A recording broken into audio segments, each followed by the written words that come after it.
بلوچ نسل کشی کے خلاف جاری اس تحریک کا آج 62واں دن ہے، اور جس طرح ہم نے اپنا اعلان کیا تھا، ہم اب اس تحریک کو بلوچستان بھر میں پھیلائیں گے۔ بلوچستان کے ہر گھر، ہر گاؤں میں یہ تحریک بلوچستان میں جاری ریاستی جبر کے خلاف لوگوں کی آواز بنے گی۔ بلوچ یکجہتی کمیٹی شروع دن سے ریاستی جبر کے خلاف بلوچ عوام کے لیے وہ پلیٹ فارم ہے جس کو توانا تر بنانا اب ہر بلوچ کا فرض بن چکا ہے۔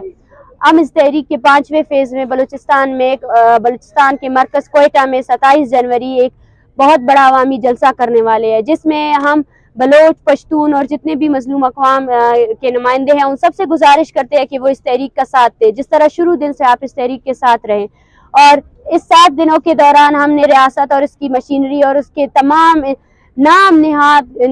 قانون نافذ کرنے والے اداروں کو ایک ایک کر کے ایکسپوز کیا ہوا ہے۔ جس طرح ہم پر بٹن چارجر کیے گئے، عورتوں اور بچوں کو مارا گیا، اس کے خلاف انکوائری کرنے کے بجائے اس ریاست اور اس کے تمام ستونوں نے مل کر یہ کوشش کی کہ کس طرح یہاں پر بیٹھے ہوئے عورتوں، بچوں اور پوری جو اس کے پیچھے لاکھوں افراد کی جو تحریک تھی ان سب کو دہشت گرد قرار دیا جائے، ایک ایسی نیریٹو بنا دیا جائے جہاں پہ اس تحریک سے جڑے ہوئے لوگوں پر وائلنس کرنے کے لیے جسٹیفائی کیا جائے اور ایک ایسا ماحول بنایا جائے۔ یہ وہی جبر ہے جو 75 سالوں سے بلوچ قوم اس کا سامنا کر رہی ہے، اور اس جبر کے خلاف ہمیں اٹھنا ہوگا، ہمیں نکلنا پڑے گا۔ خوف کبھی حل نہیں ہے، خاموشی کبھی حل نہیں بنا ہے۔ بالاج کے خاندان نے، بالاج کی والدہ نے اور ان کی بہن نے ایک بہت بڑی قربانی دی ہمارے لیے کہ انہوں نے ہراسگی کے باوجود، تھریٹننگ کے باوجود اپنے فرزند کی لاش کو ہمارے سپرد کیا، اور جس سے ایک تحریک نے جنم لیا۔ ہم آپ کو بتانا چاہتے ہیں کہ ریاست اور اس کے ادارے مل کر بلوچ نسل کشی کو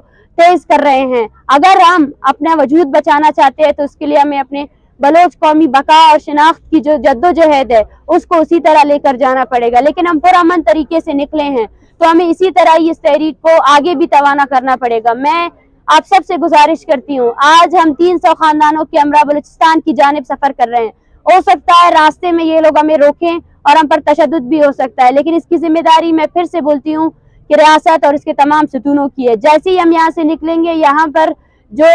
ہزاروں کی تعداد میں بلوچ طلبہ تعلیم حاصل کر رہے ہیں، ان کی جبری گمشدگی کا بھی خدشہ ہے۔ ان پر ایف آئی آر جھوٹے جو بنائے گئے ہیں، ان کو جبری طور پر گمشدہ کیا جا سکتا ہے، ان کو مارا بھی جا سکتا ہے، اس کی ذمہ داری بھی ریاست اور اس کے اداروں کی ہے۔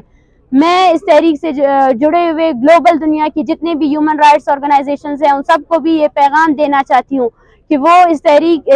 پرامن تحریک کے خلاف ریاستی کریک ڈاؤن کا نوٹس لے، اور اس کے بعد اگر اس تحریک سے جڑے ہوئے کسی بھی شخص کو نقصان پہنچتا ہے تو اس کی ذمہ دار اس ریاست کے تمام ادارے ہوں گے۔ عدلیہ ہوگی جو ہمیں انصاف فراہم نہیں کر سکتی، عدلیہ ہوگی جو اس پرامن تحریک کے کریک ڈاؤن کو